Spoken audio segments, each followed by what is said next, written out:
অসমীয়াৰ হিয়াৰাবধূ জুবিন গাৰ্গৰ মৃত্যুত শোকস্তব্ধ ৰাজ্য। আমিনগাঁও হাইস্কুলত সংগীত সূৰ্য জুবিন গাৰ্গলৈ একাজলি শ্ৰদ্ধাঞ্জলি। আমিনগাঁও আঞ্চলিক স্বৰ্ণশাখা সাহিত্য সভা আৰু সামাজিক অনুষ্ঠানৰ উদ্যোগত এই অনুষ্ঠান।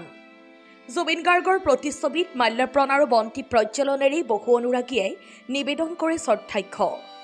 শ্ৰদ্ধাঞ্জলি অনুষ্ঠানৰ লগত সংগতি ৰাখি অনুষ্ঠিত স্মৃতিচাৰণ সভাত আলোকপাত জুবিন গাৰ্গ সৃষ্টিৰাজীৰ। শেষত সকলোৱে জুবিন গাৰ্গক শ্ৰদ্ধা জনাই সমবেতভাৱে পৰিৱেশন কৰে মায়াবিনী ৰাতিৰ বুকুত শীৰ্ষক গীতটি। আমিনগাঁৱৰ পৰা গোবিন্দ দাসৰ ৰিপৰ্ট, বি সংবাদ। আমি আজি আমাৰ আমিনগাঁও উচ্চতৰ মাধ্যমিক বিদ্যালয়ত আমাৰ অসমীয়া জাতিৰ হিয়াৰাবধূ আমাৰ প্ৰাণৰ স্পন্দন মৰমৰ জুবিন দালৈ আমি সকলোৱে সমবেত হৈ আমি একাজলি শ্ৰদ্ধা নিবেদিলোঁ। লগতে আমি জুবিন দাৰ স্মৃতিচাৰণ সভা অনুষ্ঠিত কৰিলোঁ। ইয়াত বিভিন্ন বিদ্যালয়ৰ প্ৰধান শিক্ষক শিক্ষয়িত্ৰী মহোদয় তথা শিক্ষাগুৰুসকল তথা লাইটছ ৰটাৰী ক্লাবৰ প্ৰেছিডেণ্ট ছেক্ৰেটাৰী, আমিনগাঁও আঞ্চলিক শাখা সাহিত্য সভাৰ সভাপতি আৰু লগতে তেখেতসকলৰ বিষয়ববীয়াসকল আৰু লগতে বিভিন্নজন গণ্যমান্য ব্যক্তিৰ উপস্থিতি তথা আমাৰ দুখন বিদ্যালয় আমিনগাঁও বেংগলী LP আৰু আমাৰ আমিনগাঁও উচ্চতৰ মাধ্যমিক বিদ্যালয়ৰ ছাত্ৰ ছাত্ৰীসকলৰ উপস্থিতিত আমি আজি মৰমৰ জুবিন দাৰ এই শ্ৰদ্ধাঞ্জলি অনুষ্ঠানখন আমি পাতিলোঁ। আৰু জুবিন দা আমাৰ অসমৰ এটা সম্পদ।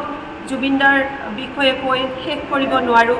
জুবিন দা আমাৰ প্ৰাণৰ স্পন্দন আৰু জুবিন দাৰ এই আকস্মিক বিয়োগত আমি খুবেই মৰ্মাহত। আমি আশা কৰা নাছিলোঁ জুবিন দা এনেকৈ হঠাতে আমাৰ মাজৰ পৰা গুচি যাব। জুবিন দাৰ সৃষ্টিৰাজিখিনি কৈ শেষ কৰিব নোৱাৰি। গতিকে আমাৰ ল'ৰা ছোৱালীয়েও যাতে জুবিন দাৰ এই সৃষ্টিৰাজিখিনিসমূহে মানে অলপ তেওঁলোকে আভাস পাওক, সেই সম্পৰ্ক ইয়াতে গণ্যমান্য ব্যক্তিসকলে তেওঁলোকে ভাষণ প্ৰদান কৰিলে বহুমূলীয়া। তাৰ পৰা আমাৰ ল'ৰা ছোৱালীখিনি কিছু কথা শিকিলে। আৰু জুবিন দা আমাৰ মাজত সদায় অমৰ হৈ থাকিব।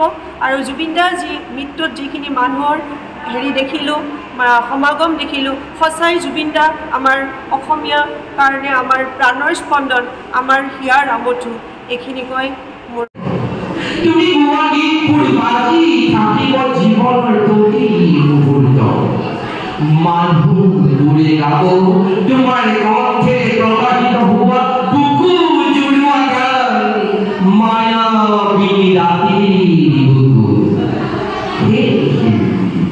তোমার ফুল তোমার কথা অনন্ত যুগে যুগে বাজি থাকিব বুকু জুড়ি গান মায়াবিনী রাতির বুকু যুগে যুগে বাজি থাকিব তুমি অসমীয়া সুৰ আকাশৰ কপালত সাক্ষী হৈ ৰ'ব। ধন্যবাদ।